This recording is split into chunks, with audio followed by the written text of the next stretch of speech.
cineinc.com।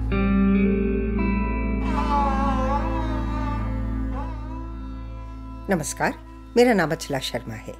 सिने ink radio मंजिल में आपका स्वागत है। रजनीगंधा, आपका बंटी, महाभोज। आप समझ ही गए होंगे कि मैं हिंदी की सुविख्यात कथाकार मन्नू भंडारी की बात कर रही हूँ। हिंदी नई कहानी आंदोलन के प्रमुख कहानीकारों में जब मोहन राकेश, कमलेश्वर, राजेंद्र यादव, निर्मल वर्मा और भीष्म साहनी के नाम लिए जाते हैं तो उनमें मन्नू भंडारी का नाम सहज रूप से जुड़ जाता है। आज़ादी के बाद पनपने वाले नए मध्य वर्ग की आकांक्षा और निराशा की पृष्ठभूमि में मन्नू भंडारी ने स्त्री पुरुष संबंधों के बदलते रूप को अपनी कहानियों का केंद्र बनाया। 50 के दशक में उनका पहला कहानी संग्रह मैं हार गई प्रकाशित हुआ। उसके बाद कई और कहानी संग्रह छपे, जैसे एक प्लेट सैलाब, यही सच है, 3 निगाहों की तस्वीर, त्रिशंकु, आंखों देखा झूठ और अकेली।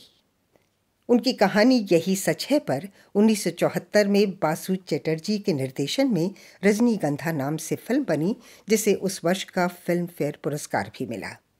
कहानियों के अलावा मन्नू भंडारी के 3 उपन्यास बेहद चर्चित हुए। पति राजेंद्र यादव के साथ मिलकर लिखा गया उपन्यास 1 इंच मुस्कान हिंदी कथा साहित्य में अपने ढंग का पहला प्रयोग था। आपका बंटी ने अपने अनोखे कथानक की वजह से साहित्य में अपना स्थान हमेशा के लिए सुरक्षित कर लिया। आपका बंटी में मन्नू जी ने वैवाहिक संबंधों की टूटन का शिकार बनने वाले बच्चे के मन को अपनी सूक्ष्म मनोवैज्ञानिक दृष्टि से देखा और समझा। आपका बंटी इतना लोकप्रिय हुआ कि रेडियो और रंगमंच पर उसके सफल रूपांतर हुए। नौकरशाही और राजनीतिक भ्रष्टाचार के शिकार आम आदमी की व्यथा को अभिव्यक्त करने वाले उनके उपन्यास महाभोज पर आधारित नाटक का भी मंचन हुआ। मन्नू भंडारी के लेखन की सबसे बड़ी विशेषता उनकी सरल शैली है, जो कथ्य और पाठक के बीच सीधा और गहरा रिश्ता बनाती है। एक पाठक के रूप में मेरा मन्नू जी के साथ ऐसा ही गहरा रिश्ता है। मेरा सौभाग्य रहा कि मुझे कभी कभार उनसे मिलने का भी मौका मिला। पिछले दिनों जब मेरा भारत जाना हुआ तो हर बार की तरह हिंदी की प्रसिद्ध आलोचक डॉक्टर निर्मला जैन से मिलने गई। डॉक्टर जैन BA से लेकर PhD तक मेरी गुरु रही हैं। उन्होंने बताया कि मन्नू जी की तबीयत ठीक नहीं रहती। बस तभी मन बनाया कि इस बार मन्नू जी से ज़रूर मिलना है। मन्नू जी और राजेंद्र यादव जी की बेटी रचना यादव ने मेरी यह ख्वाहिश पूरी कर दी, लेकिन यह भी कहा कि बहुत मौक़ों पर उनकी याददाश्त साथ नहीं देती। मिलिए ज़रूर, पर याद रहे कि उन्हें सुनने में थोड़ी मुश्किल होती है। मेरे अनुरोध पर रचना यादव ने मन्नू जी की बातों को रिकॉर्ड करने की भी अनुमति दे दी। गुड़गांव स्थित रचना यादव के घर पर जब मैं मन्नू भंडारी जी से मिली तो मानो हिंदी कहानी का स्वर्णिम युग आंखों के सामने से गुजर गया। आपका बंटी और महाभोज के किरदार जिंदा हो उठे। मैंने कहा, मन्नू जी, बहुत साल हो गए, पर आप शायद मुझे पहचान न सकें। मैं अचला शर्मा हूँ। डॉक्टर जैन। अभी मेरा वाक्य पूरा भी नहीं हुआ था कि आवाज़ गूंजी, लंदन से कब आईं? कैसी हैं? सच रोमांच हो आया। इतने लंबे अंतराल के बावजूद उन्होंने मुझे पहचान लिया। 1 घंटे तक बातचीत हुई और रिकॉर्ड भी हुई, लेकिन यादों का ऐसा तूफान था कि बातचीत किसी एक जगह पर टिक ही नहीं पा रही थी। मन्नू जी बज़ाहिर तो ठीक हैं, मगर बीमारी और बढ़ती उम्र ने याददाश्त को धुंधला कर दिया है। बार बार एक ही बात उन्होंने कही कि वे और लिखना चाहती हैं, पर सेहत साथ नहीं देती। 1 घंटे की मुलाकात को मैंने सिर्फ 13 मिनट में समेटा है, लेकिन उनका हर शब्द यादों के दरवाजे पर दस्तक देता है और उनकी आवाज़ याद दिलाती है कि ये वही मन्नू भंडारी हैं जिन्हें पढ़कर हम में से बहुत से लोगों ने लिखने के लिए कलम उठाया। मन्नू जी के साथ इस संपादित बातचीत को आपके सामने पेश करने से पहले हमने इसे उनकी बेटी रचना यादव और मन्नू जी के साथ साझा किया। उनकी अनुमति मिलने के बाद ही ये फैसला किया कि आप सब भी मन्नू भंडारी की भूली बिसरी यादों के इस जश्न में शामिल हों। अभी बड़ी अजीब स्थिति में आ गई। क्या याद है? आजकल क्या सोचती हैं? क्या सोचती हूँ? हाँ, सोचना तो अब मैं कहानियाँ ही लिखती हूँ। असल में तो मुख्य रूप से तो मैं कहानियाँ ही लिखती हूँ, उपन्यास और कहानी। हाँ, ये दो ही चीज़ें तो हैं मैं जो कर देती हूँ। अच्छा, आपकी सबसे प्रिय कहानी अपनी कौन सी है? तो सबसे प्रिय कहानी अपनी आपको याद है? आप बताइए। मैं अभी बड़ी अजीब सी स्थिति में से उठ के आ गई, तो बताइए क्या है कहानी? अच्छा मन्नू जी, 1 इंच मुस्कान आपका और राजेंद्र यादव जी का हाँ, साझा उपन्यास था। साझा उपन्यास, हाँ, मिला जुला मिल के लिखा था। मिल के लिखा था। वो कहा था, कोई आए थे, उन्होंने कहा कि उन्होंने जिद की कि इस तरह का प्रयोग कीजिए कि दोनों मिल के एक उपन्यास लिख के दीजिए। शुरू में तो मैंने मना ही कर दिया था कि नहीं, मैं ये इस तरह का प्रयोग नहीं करूँगी, और अच्छा सफल उपन्यास हुआ। आपकी जो कहानियां हैं, आपके उपन्यास, तो बहुत लोगों ने, जितने लोगों ने पढ़े, सबने पसंद किए। हाँ, पसंद किए, सबने पसंद किए। मैं एक ही चीज की प्रशंसा करती हूँ अपनी, कि जो कुछ मैंने लिखा लोगों ने पसंद किया। बस यही मेरी सबसे बड़ी सफलता है कि मैंने जो भी लिखा, जब भी लिखा, जब लिखा, मेरा लिखा हुआ लोगों ने पसंद किया, और यही मेरी सबसे बड़ी सफलता है। पुरुष थे लिखने वाले, वो बहुत सारे थे, और महिलाएं कम थी। तो महिला लेखक को संघर्ष का सामना था क्या? नहीं, कोई विशेष संघर्ष जैसा तो कुछ नहीं करना पड़ा। ये सब लोग लिख रहे थे, हम भी लिखने लगे थे, और जब वो हमें अच्छी लगी हमने लिखी और मज़े से लिखा। कोई अफसोस दिल में रह गया? अफसोस तो कह सकती हूँ कि मैं बहुत कुछ और करना चाहती थी जो नहीं कर पाए, इसका मुझे अफसोस है अभी भी, कि मैं तबीयत की वजह से, शरीर ने मुझे साथ नहीं दिया। बस शरीर साथ देता तो मैं कभी और काफ़ी कुछ और देती। बहुत सारे लोगों को साहित्य अकादमी पुरस्कार मिले, आपके दिल में ये कभी सवाल उठा कि मन्नू भंडारी को क्यों नहीं मिला? नहीं, मुझे ये पुरस्कार का किसी का नहीं कि अरे मुझे ये क्यों नहीं मिल गया, मुझे ये क्यों नहीं मिल गया, ये ऐसा क्यों नहीं मिला, ऐसे मुझे कुछ नहीं, पर जो मिले वही मुझे बहुत लगे। लिखने का वो नहीं है, पर मैं चाहती थी कि और ज़्यादा मैं कुछ लिख पाती, बस मेरा शरीर साथ नहीं दिया। बीमारी, तबीयत, कुछ इसने मुझे बहुत साथ नहीं दिया। बस अगर साथ देता तो मैं कुछ और अच्छा काम करती, इसका अफसोस है। मैं समझ सकती हूँ। औरत की हालत तब से लेकर अब तक कितनी बदली है? परिवर्तन आया है। ऐसी बात नहीं है कि स्थिति नहीं बदली। बस मुझे तो खाली जिस चीज़ ने मुझे परेशान कर रखा है, मेरी तबीयत ने मुझे बहुत ज़्यादा वो कर रखा है। और कुछ जरूर करती, क्योंकि अभी भी मुझे पूरा विश्वास है कि जरा तबीयत अच्छी हो जाए तो मैं और लिखूंगी। बस जिज्ञासा है दिल में, मन एक सवाल है कि आजकल जब लिखती नहीं है, शरीर थोड़ा कमज़ोर है, घर में है, किन लोगों की, किन बातों की याद आती है आपको? दोस्तों की, जो मेरे सारे 3-4 दोस्तों, बहुत ज़्यादा ख्याल आता था उन दिनों में। मोहन, राकेश, कमलेश्वर, राकेश्वर, इन लोगों की तो बहुत याद आती थी। मित्र ऐसे थे और उनसे बहुत तरह की बातें होती थी, मुझे बहुत अच्छा लगता था। अब मिलने आते हैं लोग?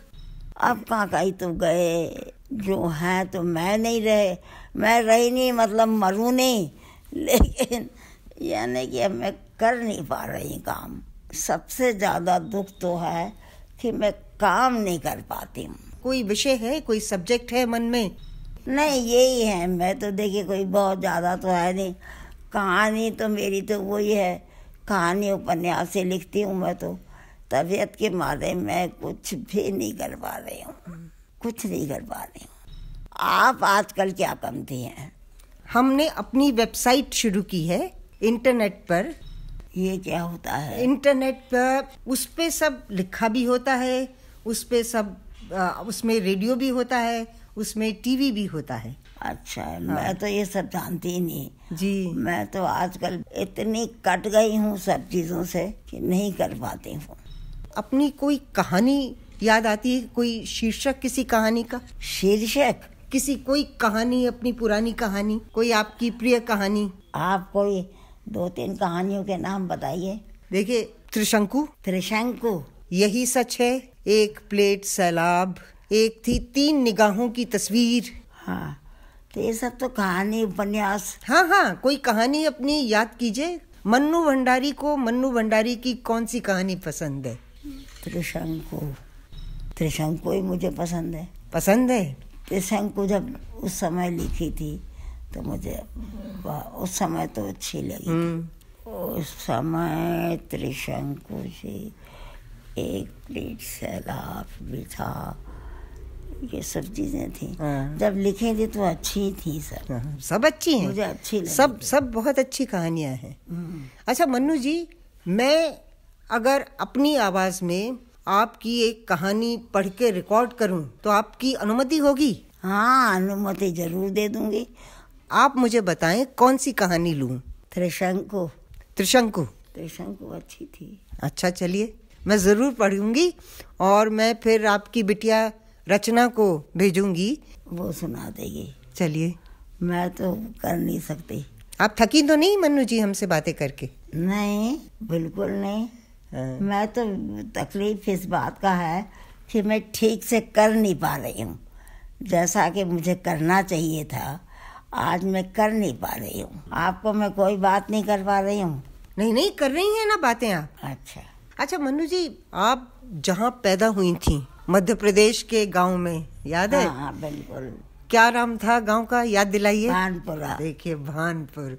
उस घर से जुड़ी कोई यादें हैं? याद तो नहीं है, पर शहर का नाम याद है कि मैं भानपुरा में पैदा हुई थी। इतना याद तो मुझे है खूब अच्छी तरह। और भानपुर के बाद आप गई अजमेर? अजमेर में तो आके मैंने, और फिर बनारस में आपने उच्च शिक्षा ली? बनारस से ही मैंने एमए किया था। और फिर आपने पहली बार पढ़ाया कहाँ? कलकत्ता में? कलकत्ते में तो मैंने काफी साल पढ़ाया। और कलकत्ते के बाद आप दिल्ली आई? दिल्ली विश्वविद्यालय में पढ़ाया, मिरांडा हाउस। और फिर तो बहुत साल, काफी लंबा पढ़ाया। आपको एक घटना याद दिलाती हूँ। जब आप मिरांडा हाउस में पढ़ा रही थी, मैं लेडी श्रीराम कॉलेज में थी, पढ़ रही थी। मिरांडा हाउस में एक कहानी प्रतियोगिता थी। अच्छा। तो उसमें मैं अपनी कहानी पढ़ने आई। आप? हाँ, और आपने मुझे पुरस्कार दिया था। ये मुझे याद नहीं। हाँ, नहीं, मुझे याद है क्योंकि मैंने आपसे पुरस्कार लिया था। अच्छा, आपके जो समकालीन लेखक रहे, समकालीन, उनके लेखन के बारे में क्या विचार है आपका? क्या विचार है? नहीं, देखो, कोई एक व्यक्ति तो था नहीं, 5-6 थे। तो इन सब में आपको सबसे अच्छा लेखन किसका लगता था? अब कहना तो इस समय बड़ा मुश्किल है, क्योंकि किसी एक व्यक्ति का नाम तो मैं ले भी नहीं सकती। कुछ कहानियाँ किसी एक की लगी, किसी एक की लगी, कभी किसी एक की लगी। ऐसा तो मैं बता भी नहीं सकती कि किस लेखक की कहानी अच्छी लगी। कुछ कहानियाँ मुझे अच्छी लगी थी, पर लोगों ने लिखा। राजेंद्र यादव जी के लेखन के बारे में क्या कहेंगी? उनका लेखन मुझे वैसे बहुत पसंद नहीं था। मैं तो बड़ा सिंपल सीधा मेरा लेखन रहता था, सीधी सी बात। राजेंद्र का लेखन जरा टेढ़ा मेढ़ा मुश्किल होता था, क्योंकि मुझे तो मुश्किल ही लगता था। और सीधा लिखने वालों में कौन से लेखक पसंद थे आपको अपने अलावा? कमलेश्वर थे। भीष्म जी, भीष्म साहनी। भीष्म साहनी बहुत अच्छा थे। वह उनका लेखन भी मुझे पसंद था, बड़ा सीधा सरल लिखते थे। वही तो कह रही हूँ, मोहन राकेश, कमलेश्वर। अच्छा, कृष्णा सोपती का लेखन वो कैसा है? उनकी कई कहानियाँ बड़े अलग ढंग की, उन्होंने बहुत कहानियाँ लिखी। पर लगा बहुत अलग तरह की कहानियाँ लिखी हैं उन्होंने, बहुत अलग तरह की कहानियाँ लिखी। नहीं तो ये जो सब हमारे साथ के लोग थे जिनका लेखन मुझे अच्छा लगता था। ये जरूरी नहीं कि हर रचना ही अच्छा लगी, कोई रचना अच्छी लगती थी, कोई नहीं लगती थी। आपका लेखन, आपकी कहानियाँ, आपके उपन्यास, आपकी जो शैली थी वो सीधी, सफल, सीधी, दिल को छूने वाली। और और राजेंद्र यादव जी की शैली थोड़ी जटिल।